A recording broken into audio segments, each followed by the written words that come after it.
अस्सलाम वालेकुम दोस्तों, दिस इज़ शहबाज़ और shahbaztech.com की तरफ से एक नई वीडियो के साथ हाज़िर हुआ हूँ। दोस्तों, आज की स्पेशल वीडियो में बहुत ही ख़ास तौर पर आपको बात बताना चाहता हूँ।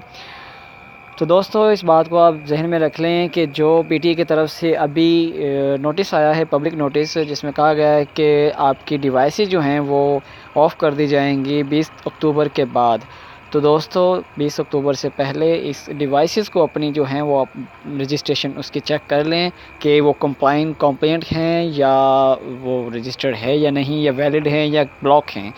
तो देख लें दोस्तों, आपको इससे पता चल जाएगा कि आपकी डिवाइसेस जो आप यूज़ कर रहे हैं वो चोरी की हैं, स्मगल शुदा हैं या कैसी हैं या रजिस्टर्ड हैं।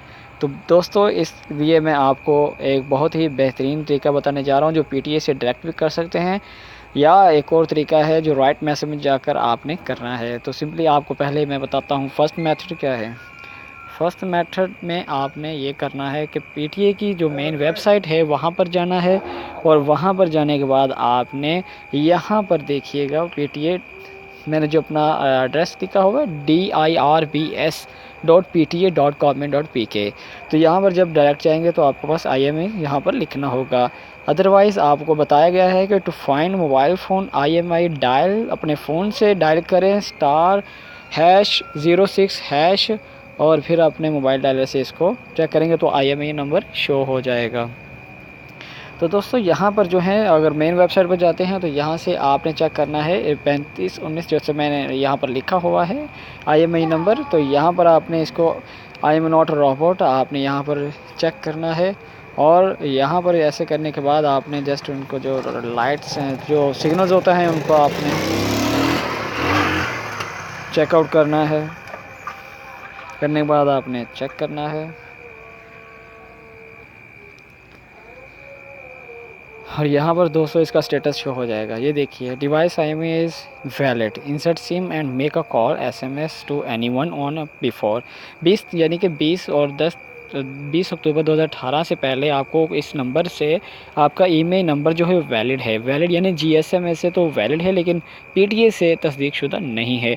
तो इसको तस्दीक शुदा करने के लिए क्या करना होगा, आपकी अगर सिंगल सिम है तो आपको परेशान होने की ज़रूरत नहीं है।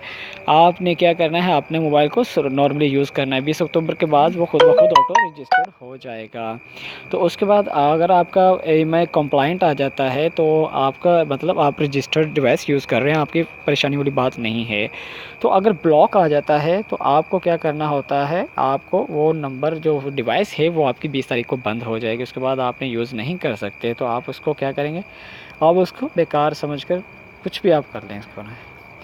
तो दोस्तों, इसके बाद क्या करते हैं, इसकी मज़ीद एक्सप्लेनेशन देखना चाहते हैं तो ये हम यहाँ से आपको दिखा देते हैं। जैसे कंप्लाइंट के बारे में बता रहे हैं, पीटीए से कंप्लाइंट हो रजिस्टर्ड डिवाइसेस होती हैं और आपको इस तरह कोई एक्शन करने की ज़रूरत नहीं है। अगर IMEI वैलिड आ जाता है यहाँ पर, तो वैलिड का मतलब यही बताया गया है कि आप GSM से तो अप्रूव्ड है लेकिन PTA से कंप्लाइंट नहीं है। तो आपको क्या करना होता है, 20 अक्टूबर तक आप इंतज़ार करना है। जस्ट आपने अगर डुअल सिम है तो दूसरी सिम डालकर आपने फ़ोन को एक्टिव रखना है, और उसके बाद ऑटो रजिस्टर्ड हो जाएगा आपका मोबाइल। तो नॉन कंप्लेंट भी हो सकते हैं, और इसके बाद ब्लॉक्ड, 4th नंबर पर ब्लॉक्ड है। 20 तारीख को ये ब्लॉक्ड हो जाएंगे जिनके फ़ोन इनवैलिड आ रहे हैं। इनवैलिड आने की सूरत में आपके फ़ोन ब्लॉक हो जाएंगे। ठीक है दोस्तों, तो ये मेन वेबसाइट PTA की तरफ से यहाँ पर चेक करने का तरीका था। अभी हम आपको बताते हैं राइट मैसेज में जाकर आपने किस तरह चेक करना है।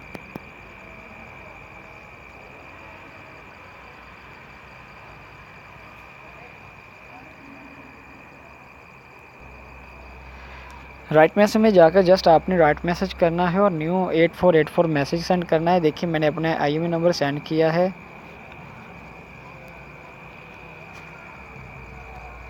IMEI नंबर यहाँ पर मैंने राइट किया, और देखिए मैंने इसको स्टेटस मिला IMEI ये नंबर इज़ कंप्लाइंट है। कंप्लाइंट मीन आपका रजिस्टर्ड है, परेशानी वाली बात नहीं है। सो दोस्तों, जिन्होंने अभी तक रजिस्टर नहीं किया उन्हें चाहिए वो जल्दी से रजिस्टर करें और अपने मोबाइल का पता लगाएं कहीं वो स्मगल होकर या चोरीशुदा मोबाइल तो नहीं जो आप यूज़ कर रहे हैं। आपको बहुत खसारा और नुकसान उठाना पड़ सकता है। अगर आपके रजिस्टर्ड हैं तो आपको फ़िक्र करने की ज़रूरत नहीं है।